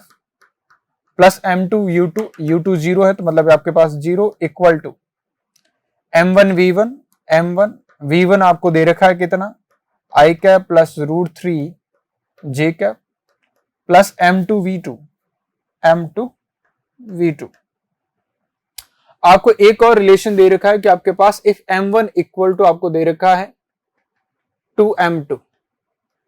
तो m1 की जगह यहां रखूंगा 2m2 और यहां पर भी 2m2 रखूंगा तो m2 कट जाएगा आपके पास, तो इधर बचेगा 2 √3 i cap plus j cap equal to, यहां भी आपके पास 2 बच जाएगा i cap plus √3 j cap plus m2 की जगह m2 ही रखा था आपने, m2 कट जाएगा आपके पास v2 वेक्टर। तो यहां से सॉल्व करेंगे आपके पास v2 वेक्टर आएगा, देखे ध्यान से, ये 2 √3 i कैप और ये i कैप, तो इधर की तरफ आया आपके पास तो 2 इंटू √3 माइनस 1 i कैप, ये 2 j कैप और ये 2 √3 j कैप, इधर की तरफ आएगा माइनस 2 √3 j कैप, माइनस आपने बाहर ले लिया तो 2 आपके पास बचा √3 माइनस 1 j कैप, ये आपके पास v2 वेक्टर आ गया। अब आपसे पूछा v1 vector and v2 vector के बीच का एंगल, तो v1 वेक्टर और v2 वेक्टर बना लें और फिर एंगल निकाल लें आपके पास, देखे ध्यान से। v1 वेक्टर की बात करते हैं आपके पास, ये रहा v1 वेक्टर कितना i cap plus √3 j cap, मतलब इधर की तरफ 1 यूनिट चले एंड देन इधर की तरफ आपके पास √3 यूनिट्स चले, तो आपके पास ये वाला वेक्टर है कौन सा, v1 वेक्टर, और ये वाला √3 है और ये वाला आपके पास 1 है, देखे ध्यान से। तो ये वाला एंगल कितना आएगा, सीधा सीधा अगर θ1 की बात करें तो tan θ1 इक्वल टू √3/1 जो कि कितना आएगा आपके पास 60 डिग्री। ये होगी v1 की बात कि v1 वेक्टर आपके पास इधर x एक्सिस मान ले इधर y मान ले, तो आपके पास कितना एंगल बना रहा है 60 डिग्री। v2 की बात करें तो ये 2 √3 माइनस 1 है आपके पास i कैप के अलॉन्ग, मतलब इधर की तरफ कहीं आपके पास कुछ रहा होगा, और आपके पास डाउनवर्ड है आपके पास माइनस लगा हुआ है यहाँ पर, देखे ध्यान से, तो आपके पास माइनस y एक्सिस के अलॉन्ग भी इतना ही है, इन दोनों का मैग्नीट्यूड सेम है आपके पास, इधर की तरफ कहीं आपके पास इतना यूनिट और आपके पास इधर की तरफ ये क्या है v2 वेक्टर है आपके पास। ये जितनी लेंथ है उतनी की उतनी लेंथ ये है, और ये लेंथ कितनी है आपके पास सर, आपके पास सीधा सीधा आपके पास है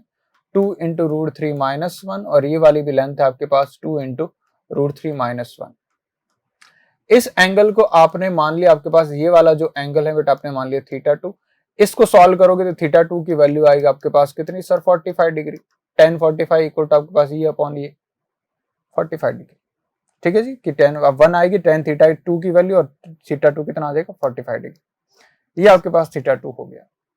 तो आपसे अगर यहाँ पर पूछा कि v2 वेक्टर और v1 वेक्टर के बीच का एंगल, तो ध्यान से देखें v2 वेक्टर और v1 के बीच वेक्टर के बीच का एंगल कितना आएगा आपके पास सर, ये 45 डिग्री और ये 60 डिग्री, तो आपके पास angle between v1 vector and v2 vector is कितना सर 45 डिग्री एंड 60 डिग्री, आपके पास 105 डिग्री, ये आंसर होगा। ओके, इस क्वेश्चन में आपको दिया गया है आपके पास वेरियस एटॉमिक पार्टिकल्स दिए गए हैं, प्रोटॉन न्यूट्रॉन, अब प्रोटॉन न्यूट्रॉन आपके पास इलेक्ट्रॉन न्यूट्रॉन आपको दिए गए हैं और उनके मासेस दिए गए हैं, और आपसे पूछा कि विच आपके पास कौन से आपके पास which of the following process is allowed by momentum and energy conservation. ठीक है जी। अगर अपन बात करें आपके पास जो आपको सेकंड ऑप्शन दिया गया है उसमें दिया गया आपके पास एक न्यूट्रॉन और आपके पास एक प्रोटॉन मिलकर क्या कर रहे हैं, आपके पास एक न्यूट्रॉन बना रहे हैं और आपके पास क्या कर रहा है, गामा रेज आपके पास एमिट हो रही है। तो अगर अपन यहाँ पर बात करें आपके पास, तो आपके पास अगर अपन किसी भी रिएक्शन की बात करें तो आपके पास वो आपके पास तभी होती है जब आपके पास जो प्रोडक्ट होता है उसका मास क्या होना चाहिए, रिएक्टेंट से कम होना चाहिए, तभी आपके पास एनर्जी क्या होगी, रिलीज होगी। मतलब कि आपके पास यहाँ पर अगर अपन बात करें तो जो मास ऑन आपके पास LHS है वो आपके पास मास ऑन RHS से क्या होना चाहिए, आपके पास ज्यादा होना चाहिए, तभी आपके पास ये रिएक्शन पॉसिबल है। तो यही रिएक्शन आपके पास पॉसिबल है, बाकी सारी रिएक्शंस आपके पास पॉसिबल नहीं है और इसी में आपके पास क्या होगी, एनर्जी रिलीज होगी। ओके, यहाँ पर इस क्वेश्चन में आपको दिया है कि charge particle going around in circle can be considered to be current loop. A particle of mass m carrying charge q is moving in a plane with speed v under the influence of magnetic field b, then the magnetic moment of this moving particle। ठीक है जी। मान लिया आपके पास जो magnetic field है आपके पास वो कहीं पर आपके पास क्रॉस की फॉर्म में है, क्रॉस की फॉर्म में मतलब आपके पास नेगेटिव जेड डायरेक्शन में। ठीक है जी। और आपके पास यहाँ पर मान लिया आपके पास कोई क्यू चार्ज आ रहा है, आपके पास इधर की तरफ आ रहा है क्यू चार्ज। तो आपको पता है कि अगर क्यू चार्ज की अपन बात करेंगे तो आपके पास यहाँ पर जो डिफ्लेक्ट होगा आपके पास क्यू वी क्रॉस बी करोगे आपके पास तो जो डिफ्लेक्ट होगा आपके पास वो किधर की तरफ होगा, सर आपके पास ये कुछ इधर की तरफ डिफ्लेक्ट होगा। ठीक है जी, ऐसे कुछ डिफ्लेक्ट होगा सर्कुलर पाथ में। ओके, ये आपके पास इसका सर्कुलर पाथ होगा। तो अगर इसकी आपके पास रेडियस की बात करें तो मुझे पता है कि आपके पास ये सर्कुलर पाथ की रेडियस कितनी आएगी सर, mv अपॉन qb, और जो टाइम पीरियड होगा t इक्वल टू वो होगा आपके पास सर 2 पाई m अपॉन qb, जहां b क्या है, मैग्नेटिक फील्ड स्ट्रेंथ, आपके पास मैग्नेटिक फील्ड कितने, इंटेंसिटी। ठीक है, तो आपको दिया है कि आपके पास इसको जो आपके पास मान सकते हो आपके पास एज ए करंट लूप। तो अगर अपन I की बात करें जो करंट आएगा वो कितना आएगा सर, सिंपली आपके पास q बाई टी। ठीक है जी, तो आपके पास यहां से q बाई टी निकालोगे आपके पास तो q कितना हो जाएगा, q आपके पास बाई टी की बात करेंगे तो कितना 2 पाई m, q भी ऊपर चला जाएगा तो q स्क्वायर इंटू बी। मैग्नेटिक मोमेंट की अगर अपन बात करें, खाली मैग्नीट्यूड की अभी बात करें तो m इक्वल टू होता है आपके पास NIA, n आपके पास नंबर ऑफ लूप्स 1, आपके पास I आपके पास कितना I into area vector, m आपके पास इक्वल टू I की वैल्यू आपके पास q स्क्वायर b अपॉन 2 पाई m, और एरिया की बात करें तो आपके पास जिस एरिया में आपके पास वो सर्कुलर होगा आपके पास उसका एरिया होगा pi R square, pi R square, pi से पाई कैंसिल हो गया, m equal to q square b upon आपके पास 2m इंटू आर की वैल्यू यहां से रखें आपके पास तो ये हो जाएगा m square v square upon आपके पास कितना q square into b square. तो यहां से आपके पास m की वैल्यू देखें आपके पास तो q स्क्वायर से q स्क्वायर कैंसिल, एक m से m कैंसिल और आपके पास एक b से b कैंसिल, तो आपके पास बचा m v स्क्वायर अपॉन आपके पास m से m भी चला गया, आपके पास एक b से b भी चला गया, तो आपके पास 2 आपके पास b, ये बचा। ये तो खाली मैग्नीट्यूड आया। अब डायरेक्शन की बात करें, देखिए ध्यान से, इसमें जो आपके पास मैग्नेटिक फील्ड है वो बी वेक्टर के ऑपोजिट डायरेक्शन, बी वेक्टर के अलोंग, आपके मैग्नेटिक फील्ड जो है आपके पास वो नेगेटिव जेड के अलोंग क्रॉस की फॉर्म में है आपके पास। ठीक है जी, अगर अपन बात करें आपके पास जो आपके पास अगर अपन बात करें कि आपके पास यहाँ जो अगर आपके पास यहाँ पर अगर आपके पास करंट की डायरेक्शन की बात करें तो वो आपके पास किसके अलोंग होगी सर, उसी के अलोंग होगी आपके पास, किसके अलोंग, जिसके अलोंग आपके पास चार्ज जा रहा है, तो ऐसे करंट जा रहा होगा, ऐसे करंट जा रहा होगा तो आपके पास इसमें आपके पास जो करंट की डायरेक्शन होगी वो आपके पास क्या होगी, पॉजिटिव जेड की ओर। ठीक है जी, आपके पास देखिए ध्यान से, करंट की डायरेक्शन जो होगी आपके पास क्या करें, फिंगर्स को कर्ल करें आपके पास करंट की डायरेक्शन में, तो जो राइट हैंड लेना यूज आपको, तो आपके पास फिंगर्स को कर्ल करें आपके पास करंट की डायरेक्शन, तो जो थंब जा रहा है वो थंब किधर की तरफ जा रहा है, प्लस जेड की तरफ। मैग्नेटिक फील्ड किधर की तरफ है सर, मैग्नेटिक फील्ड है आपके पास किधर की तरफ, मैग्नेटिक फील्ड की डायरेक्शन की बात करें तो समथिंग मैग्नीट्यूड बी इंटू आपके पास क्या आपके पास सर, माइनस की कैप। ठीक है जी, आपके पास और करंट की आपके पास करंट की डायरेक्शन में फिंगर्स को कर्ल करोगे, थंब जा रहा है आपके पास प्लस जेड की ओर, मतलब कि आपके पास जो मैग्नेटिक मोमेंट की डायरेक्शन होगी वही आपके पास इस थंब से दी जाएगी। थंब अब है आपके पास आउट ऑफ द प्लेन और आपके पास वो किधर की तरफ है, प्लस जेड की ओर। मैग्नेटिक फील्ड किधर है आपके पास, माइनस जेड की ओर, मतलब मैग्नेटिक मोमेंट की डायरेक्शन आपके पास मैग्नेटिक फील्ड की क्या होगी, ऑपोजिट डायरेक्शन में। तो आपके पास क्या करो, सीधा सीधा यूनिट वेक्टर ले लो इसका और ऑपोजिट डायरेक्शन के लिए क्या करो, मैग्नेट आपके पास ऑपोजिट लगा लो आपके पास नेगेटिव साइन क्या बता रहा है आपके पास ऑपोजिट डायरेक्शन, तो आपने बी लिख लिया। तो आपके पास एम ए वेक्टर आपके पास अगर आपको लिखना है तो आपके पास कितना आ जाएगा आपके पास यहाँ से minus of m v square upon 2b square into आपके पास बी वेक्टर। तो ये आपके पास हो गया आंसर, ठीक है। ओके, यहाँ पर आपको क्वेश्चन दिए गए हैं कि पार्टिकल है जो कि आपके पास एक्स वाई प्लेन में आपके पास मूव कर रहा है और आपके पास जो वेलोसिटी डिपेंडेंट जो फोर्स है आपको दिए गए हैं, force vector f vector equal to दिया गया आपके पास के टाइम्स आपको दिया गया आपके पास वी वाई आई कैप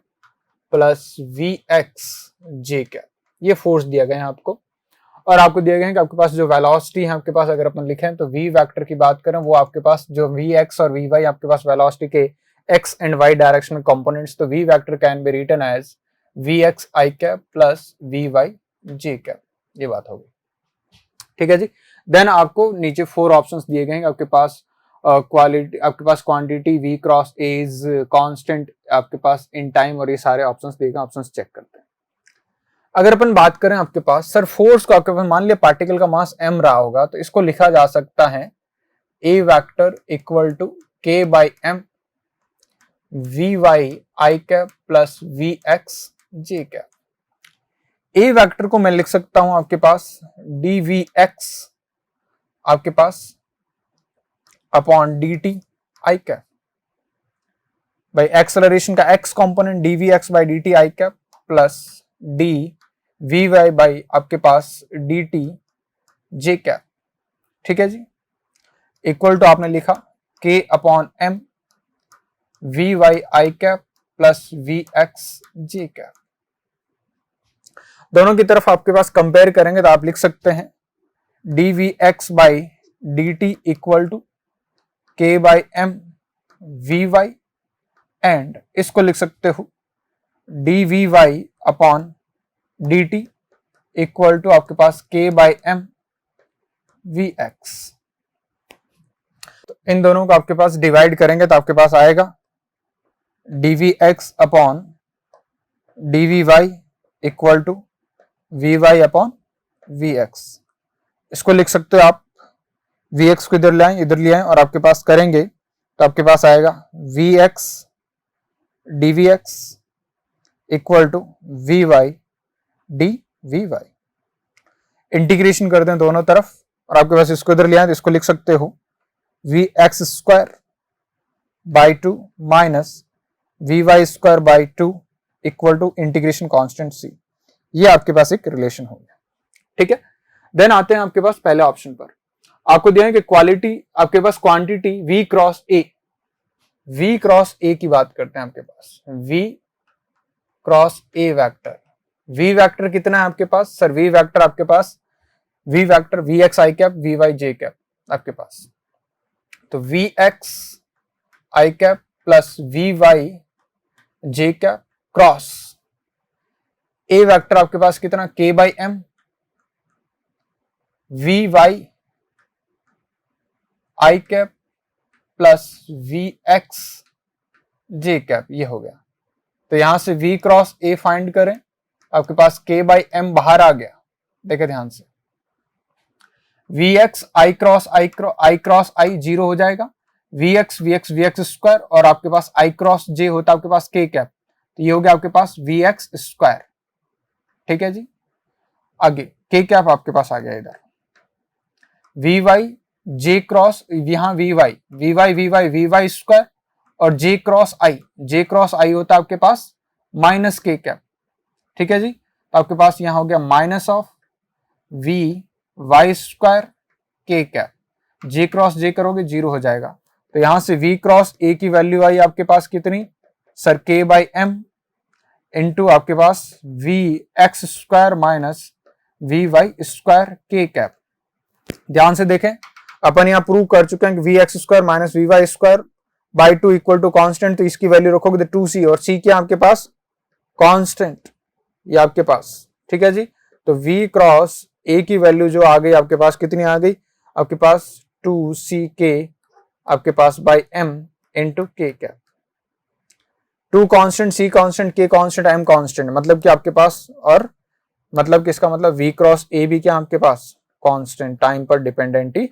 नहीं है, तो ये आपका आंसर हो जाएगा। ओके, यहाँ पर इस क्वेश्चन में दिया है कि आपके पास दो आइडेंटिकल आपके पास इलेक्ट्रिक डाइपोल है, आपके पास P1 एंड P2, और आपके पास वो आप एक्स एक्सिस के अलॉन्ग रखे हुए और उनके बीच में सेपरेशन जो है इनिशियली वो आपके पास दिया हुआ कि आपके पास A है। ठीक है जी, और आपको दिया है कि यहाँ पर आपके पास P1 वेक्टर की बात करें तो आपके पास इधर की तरफ दिया हुआ है P1 वेक्टर इक्वल टू आपको दिया आपके पास कितना P I कैप, और P2 की डायरेक्शन कुछ इधर की तरफ है आपके पास, और P2 वेक्टर दिया आपके पास कितना माइनस P I कैप, और अगर दोनों के मैग्नीट्यूड की बात करें तो आपके पास वो PP है। आपको दिया आपके पास इनिशियली A डिस्टेंस पर है आपके पास, और फिर दिया आपके पास when release they move along the X axis with the direction of their dipole, आपके पास डाइपोल मोमेंट्स रिमेनिंग अनचेंज्ड आपके पास दिया हुआ है, आपके पास ऐसा कुछ दिया हुआ है। ठीक है जी, आपके पास if the mass of each dipole is m, their speed when they are infinitely apart. अब आपके पास ये क्या है, आपके पास इन्फिनिटली आपके पास क्या हुए, चले गए, दूर चले गए। तो आपका इन्फिनिटली दूर चले गए तो आपके पास इन्फिनिटी पर इनकी पोटेंशियल एनर्जी पूरा सिस्टम उसकी कितनी हो जाएगी, जीरो। इनिशियली कुछ पोटेंशियल एनर्जी रही होगी, इन्फिनिटी के जाके वो पोटेंशियल एनर्जी सारी की सारी किसमें कन्वर्ट हो गई होगी, काइनेटिक एनर्जी में। और आपके पास बात करो तो यहाँ पर खाली आपके पास इलेक्ट्रोस्टैटिक फोर्स, और वो कैसा फोर्स है, कंजर्वेटिव, मतलब मैकेनिकल एनर्जी क्या रहेगी, कंजर्व, मतलब कि आपके पास जो टोटली मैकेनिकल एनर्जी इनिशियली थी आपके पास टोटली क्या होगी, फाइनली होगी। ठीक है जी, अब आपके पास पोटेंशियल एनर्जी इनिशियली अपन निकालते हैं कि कितनी थी आपके पास पोटेंशियल एनर्जी। तो मुझे पता है कि अगर आपके पास पोटेंशियल एनर्जी की बात करें तो आपके पास अगर किसी डाइपोल P को किसी इलेक्ट्रिक फील्ड E में रख दिया जाए तो उसकी जो पोटेंशियल एनर्जी वो लिखी जाती है minus of P dot E। अब आपके पास इस डाइपोल 1 के कारण आपके पास यहाँ पर अगर आपको पोटेंशियल एनर्जी आपके पास इलेक्ट्रिक फील्ड लिखना है तो आपके पास U इनिशियल आपके पास लिखोगे, P डाइपोल, जिस डाइपोल पर बात करें उस पर आपके पास इलेक्ट्रिक फील्ड आपके पास पोटेंशियल एनर्जी लिखनी थी, यहाँ पर आपके पास P2 लिखोगे तो माइनस ऑफ P2 वेक्टर कितना, minus of P I cap, आपके पास डॉट E वेक्टर कितना लिखोगे, यहाँ पर आपके पास सर E वेक्टर लिखोगे आपके पास 2K, इस डाइपोल के कारण आपके पास P1 वेक्टर कितना है सर P I कैप, आपके पास डॉट प्रोडक्ट करेंगे divided by R cube, R इन दोनों के बीच की डिस्टेंस कितना, A क्यूब। तो इनिशियली पोटेंशियल एनर्जी कितनी आ गई आपके पास, ये माइनस माइनस प्लस हो गया, ये आई कैप डॉट आई कैप 1 हो गया, आपके पास यहाँ हो गया आपके पास ये 2K P स्क्वायर अपॉन आपके पास A क्यूब। ये इनिशियली पोटेंशियल एनर्जी थी। अब मुझे पता है कि आपके पास potential energy initially plus kinetic energy initially equal to potential energy finally plus kinetic energy finally. जब आपके पास ये इन्फिनिटी पर चले गए तो आपके पास पोटेंशियल एनर्जी कितनी होगी, जीरो। इनिशियली आपके पास काइनेटिक एनर्जी कितनी रेस्ट पर थी, इनिशियली आपके पास पोटेंशियल एनर्जी आपने रखा 2K P square upon A cube equal to आपके पास काइनेटिक एनर्जी फाइनली आपके पास, मान लिया आपके पास इसका मास भी m है इसका मास भी m है, तो इन्फिनिटी पर जाएंगे दोनों की वेलोसिटी क्या होगी आपके पास इक्वल, आपके पास मैग्नीट्यूड में सेम और डायरेक्शन ऑपोजिट होगी, तो कितने लिखोगे आपके पास sir half m into V square और इसका डबल क्योंकि आपके पास दो पार्टिकल्स। ठीक है जी, इसको सॉल्व करोगे 2 से 2 कट जाएगा, आपके पास स्पीड जो आएगी आपके पास वो हो जाएगा आपके पास 2 से 2 कट गया, 2K को लिख सकते हो 1/4 पाई एप्सिलॉन नॉट, तो ये बचेगा आपके पास 1/2 पाई एप्सिलॉन नॉट आपके पास P square upon A cube equal to आपके पास बचा M V स्क्वायर। तो यहां से V की वैल्यू आई आपके पास, सॉल्व करोगे तो P upon A into root over आपके पास बच गया आपके पास बच गया 1 अपॉन आपके पास 2 पाई epsilon not M into A। ये आपके पास आंसर होगा।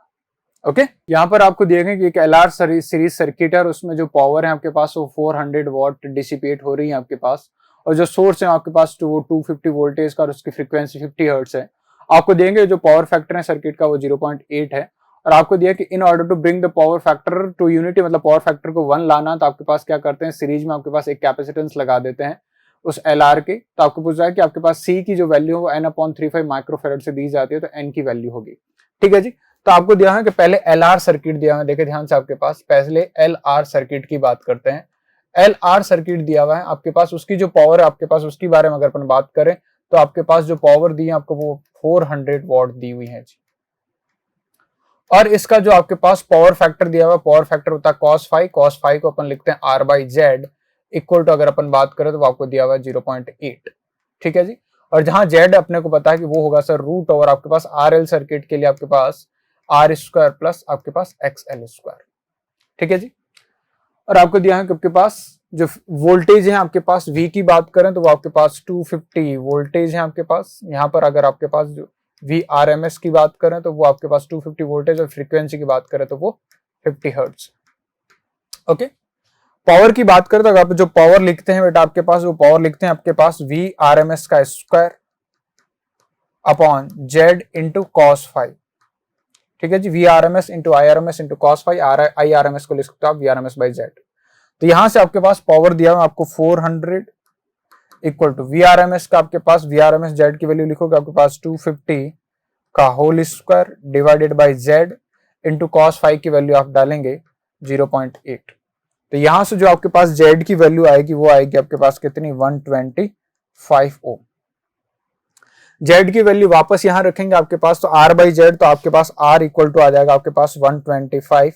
इंटू 0.8। तो R की वैल्यू आ गई आपके पास कितनी, आपके पास सॉल्व करोगे R की वैल्यू आ जाएगी आपके पास 100 ओम।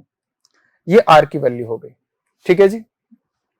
R की वैल्यू आ गई आपके पास, Z की वैल्यू आ चुकी है, तो XL की भी वैल्यू आ सकती है आपके पास। तो यहां से XL की वैल्यू निकालोगे आपके पास XL इक्वल टू क्या लिखोगे सर, रूट ओवर XL का जो आएगा वो आएगा Z square minus R square.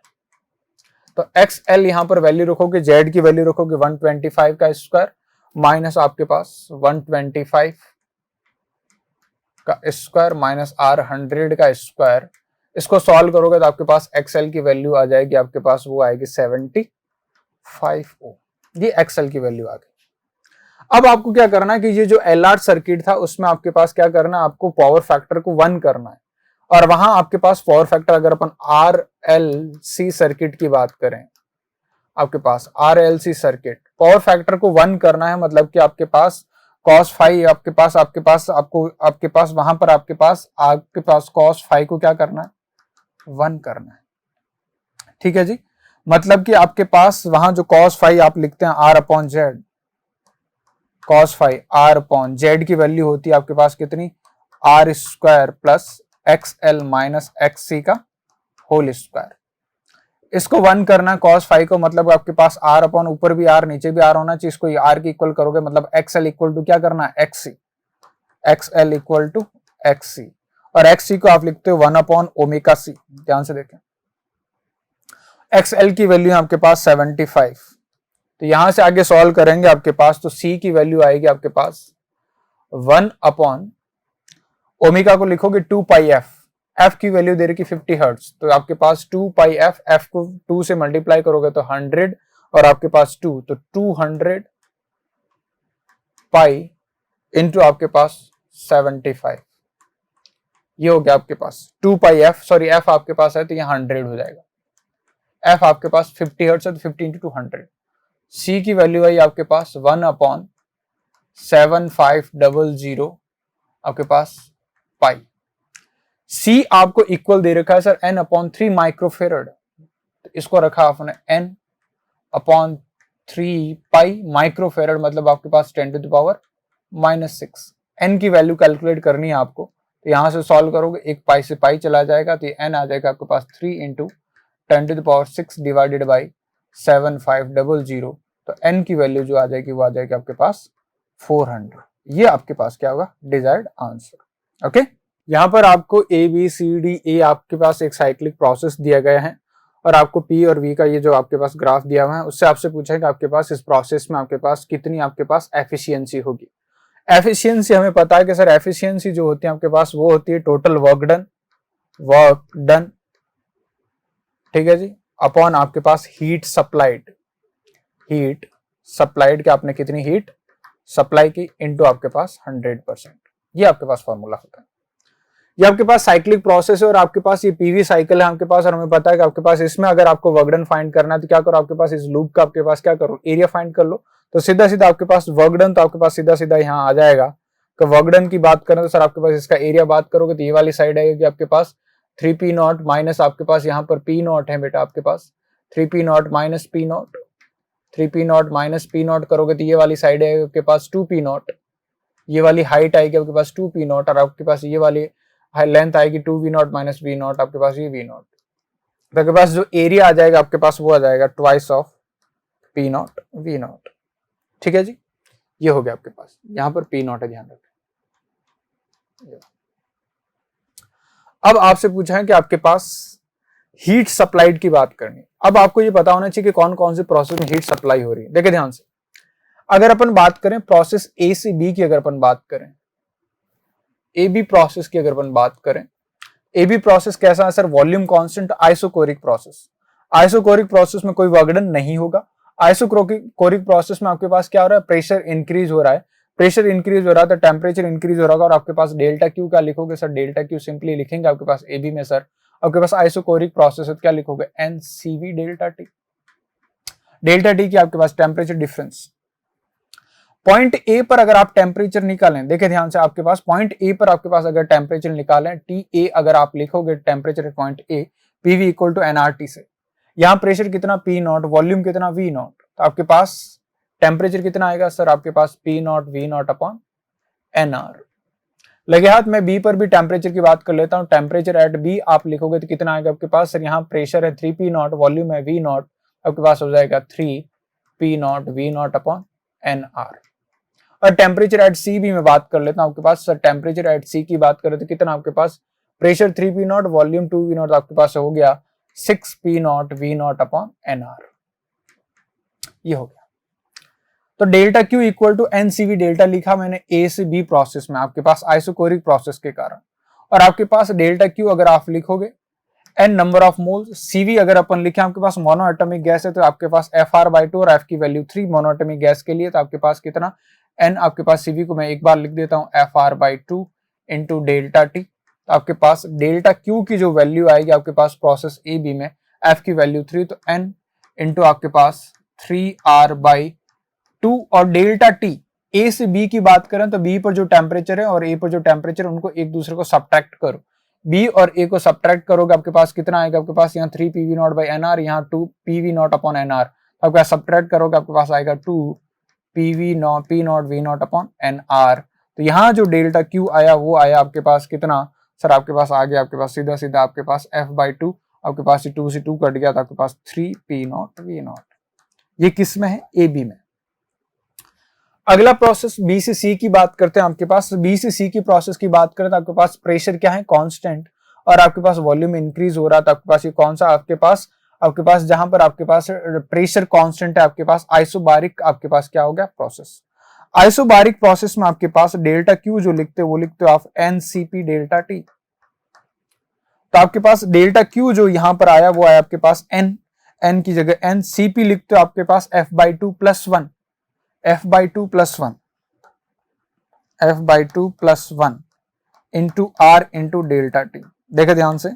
Delta Q की बात करें एन की जगह एन, एफ की जगह 3 रखोगे तो आपके पास 3 प्लस 1, 3 बाई 2 प्लस 1 तो 5 by 2 into R into delta T. Delta T B से सी की बात करें तो temperature at C minus temperature at B will be equal to delta T. Temperature at C और आपके पास बी को माइनस करोगे तो 6 माइनस 3 करोगे तो आपके पास बचेगा 3 P naught V naught upon N R. तो delta Q in process B C आपके पास हो गया कितना, आपके पास 15 P naught V naught by आपके पास कितना 2, ये आपके पास हो गया डेल्टा क्यू। यहां आ गया आपके पास सी से डी की बात करें तो आपके पास फिर से आइसोकोरिक प्रोसेस है, लेकिन प्रेशर क्या हो रहा है, डिक्रीज। प्रेशर डिक्रीज हो रहा था आपके पास, तो सीधी सीधी बात आपके पास यहाँ हीट क्या हो रही होगी, रिलीज हो रही होगी आपके पास। टेम्परेचर डिक्रीज हो रहा होगा तो आपके पास delta U negative, delta U negative तो आपके पास डेल्टा क्यू नेगेटिव, मतलब यहाँ हीट रिलीज हुई उसकी बात नहीं करें, अपन सिर्फ सप्लाइड की बात करेंगे। डी से ए की बात करें तो आपके पास फिर से यहाँ प्रेशर क्या है, कांस्टेंट, प्रेशर कांस्टेंट है आपके पास, वॉल्यूम क्या हो रहा है, डिक्रीज, वर्क डन नेगेटिव, आपके पास वर्क डन नेगेटिव, आपके पास प्रेशर कांस्टेंट है और आपके पास प्रेशर कांस्टेंट है आपके पास, तो यहाँ पर आपके पास हीट क्या होगी, यहाँ पर भी हीट रिलीज होगी, आपके पास टेम्परेचर क्या होगा, डिक्रीज होगा, क्योंकि वॉल्यूम डिक्रीज हो रहा, तो डेल्टा यू भी नेगेटिव, आपके पास वर्क डन भी नेगेटिव, तो आपके पास डेल्टा क्यू भी क्या नेगेटिव। तो सी से डी में और डी से ए में आपके पास हीट क्या होगी, आपके पास सप्लाई नहीं होगी, रिलीज होगी, डेल्टा क्यू नेगेटिव। और हमें सिर्फ एफिशिएंसी के टाइम बात करनी किसकी, हीट सप्लाइड की, तो सिर्फ ए से बी प्रोसेस में और बी से सी प्रोसेस में क्या हो रही है, हीट सप्लाइड हो रही है। ठीक है जी, तो आपके पास एफिशिएंसी अब क्या लिखोगे, total work done, total work done अपन फाइंड कर चुके हैं कितना sir, 2 P naught V naught upon total heat supplied A से बी में और बी से सी में। ए से बी में कितनी की आपने यहां रखा आपके पास 3 P naught V naught plus आपके पास कितना 15/2 P naught V naught into आपके पास 100%। तो ईटा इक्वल टू ये 6 हो जाएगा, P naught V not cancel हो जाएगा, तो 4 अपॉन आपके पास आएगा 21 इंटू आपके पास 100%। तो ईटा यहां से नियरली आएगा आपके पास 19%। ये आपके पास आंसर होगा। ओके, आपको यहाँ क्वेश्चन दिए गए कि यंग्स डबल स्लिट एक्सपेरिमेंट में आपके पास परफॉर्म आपके पास किया जा रहा है मोनोक्रोमेटिक लाइट यूज करते हैं और वेवलेंथ दी है लैम्डा। ठीक है जी, आपको बोला है कि आपके पास the intensity of light at a point on the screen where आपके पास where the path difference is lambda is K. मतलब आपके पास इंटेंसिटी है वो आपके पास के के इक्वल है, कब? जब आपके पास पाथ डिफरेंस किसके इक्वल है? लैम्डा के इक्वल। तो आपको बताना है कि इंटेंसिटी आपके पास आई डैश कितनी होगी जब आपके पास पाथ डिफरेंस लैम्डा बाई 6 का इक्वल है। ठीक है जी, आपके पास मान लिया आपके पास इंटेंसिटी आपके पास अगर अपन बात याद करें तो जो आपके पास इंटेंसिटी जो आई नेट होता है उसका फॉर्मूला होता है आपके पास 4I naught cos square delta phi by 2, जहां डेल्टा फाई क्या? Phase difference. और डेल्टा फाई को आप लिख सकते हो क्या सर? आपके पास डेल्टा फाई को लिखते हो 2 पाई लैम्डा इंटू डेल्टा एक्स। तो ये वैल्यू मैंने यहां डाल दी, तो आपके पास इंटेंसिटी आ गई 4I नॉट कॉस स्क्वायर 2 पाई लैम्डा आपके पास बाई 2 इंटू 2 इंटू आपके पास कितना? Delta x. ये इंटेंसिटी है जब आपके पास पाथ डिफरेंस पता। अब आपको दिया है कि जब पाथ डिफरेंस लैम्डा तब इंटेंसिटी कितनी? के। तो के इक्वल टू आपने लिखा 4I not into cos square, यहां 2 से 2 कट गया तो आपके पास कितना बचा? Pi upon lambda into delta x. कितना दिया हुआ सर? आपके पास दिया हुआ डेल्टा एक्स जब आपके पास लैम्डा है। ये हो गया। अगला दिया है कि जब आपके पास पाथ डिफरेंस लैम्डा बाई 6 हो जाए तब इंटेंसिटी आपने मान ली के डैश। आपको वही फाइंड करनी है कि जब लैम्डा बाई 6 हो जाएगी तब इंटेंसिटी कितनी हो जाएगी। तो वो मान लिया आपने के डैश हो गई equal to 4I naught cos square 2 से 2 कट गया आपके पास पाई बाई लैम्डा इंटू आपके पास डेल्टा एक्स। डेल्टा एक्स की वैल्यू कितनी? Lambda by 6। दोनों को डिवाइड कर लो तो के बाई के डैश 4I नॉट कैंसिल, या लैम्डा से लैम्डा कैंसिल होगा, कॉस पाई की वैल्यू -1 का स्क्वायर करोगे 1। यहाँ लैम्डा से लैम्डा कैंसिल हो गया, cos pi by 6, cos pi by 6 की वैल्यू होती है √3/2, √3/2 का स्क्वायर करोगे आपके पास 3/4। ठीक है जी, तो यहां से k डैश की वैल्यू आई आपके पास वो आई 3k/4। आपको देखा ये जो k dash equal to 3k/4 है वो आपके पास इक्वल है किसके? जो इंटेंसिटी वो इक्वल है आपके पास किसके? nk/12 के, nk/12। तो यहां से n की वैल्यू करोगे तो ये 3 और 3 इंटू 3 9 आ जाएगा आपके पास। n की वैल्यू कितनी? 9।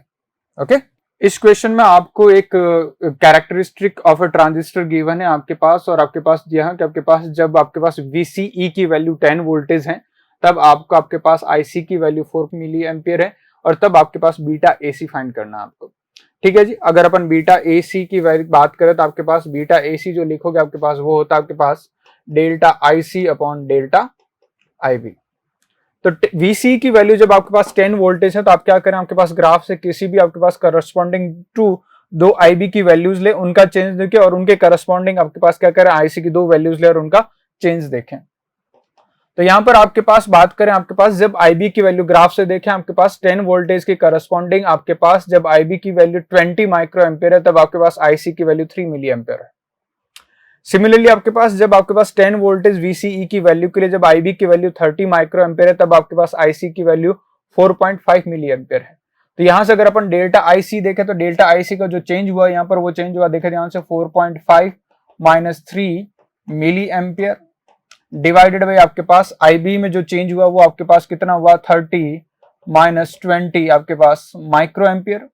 आपके पास यहाँ बीटा AC अगर आप निकालोगे तो वो आपके पास आएगा, ध्यान से देखें 4.5 - 3 तो आपके पास ये 0.5 मिली एम्पियर। आपके पास ये नीचे हो गया 10 माइक्रो एम्पियर, तो मिली 10⁻³ और आपके पास ये 10⁻⁶।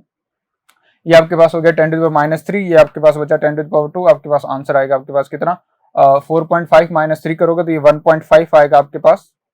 4.3 माइनस आपके पास करोगे तो आप 4.5 - 3 करोगे तो 1.5 आपके पास हो गया 1.5 इंटू 10⁻² इक्वल टू आपके पास आंसर आ गया 150। ठीक है जी, ये आंसर। आपको यहां पर क्वेश्चन दिया गया कि आपके पास एक सॉलिड हेमिस्फेयर है, सॉलिड हेमिस्फेयर ठीक है जी, ये आपने बना लिया सॉलिड हेमिस्फेयर। और आपको दिया है कि आपके पास इसकी जो रेडियस है वो आपके पास इसकी रेडियस जो दी हुई है आपके पास आर इक्वल टू दिया है आपको 8 सेंटीमीटर। आपको बोला है कि इसका जो सेंटर ऑफ मास है वो आपके पास जो फ्लैट सरफेस है इस फ्लैट सरफेस से एक्स डिस्टेंस पर है। ठीक है जी, तब आपको एक्स की वैल्यू बतानी है। ठीक है जी, मुझे पता है कि अगर आपके पास इसकी रेडियस आर हो, ठीक है जी, तो जो सेंटर ऑफ मास यहां से जो होता है आपके पास जो सेंटर ऑफ मास की पोजीशन होती है वो कितनी होती है आपके पास, सेंटर ऑफ मास एक्स की वैल्यू होती है आपके पास सेंटर ऑफ मास की 3r/8। ठीक है जी, और आपको दे रखा आर की वैल्यू कितनी दे रखी है आपको 8, तो आपके पास 3 × 8 डिवाइडेड बाई 8, तो आपके पास एक्स की वैल्यू आ गई 8 से 8 कट गया आपके पास, तो कितना आ गया 3 सेंटीमीटर। तो जो आपके पास एक्स की वैल्यू होगी वो कितनी होगी 3 सेंटीमीटर। ठीक है,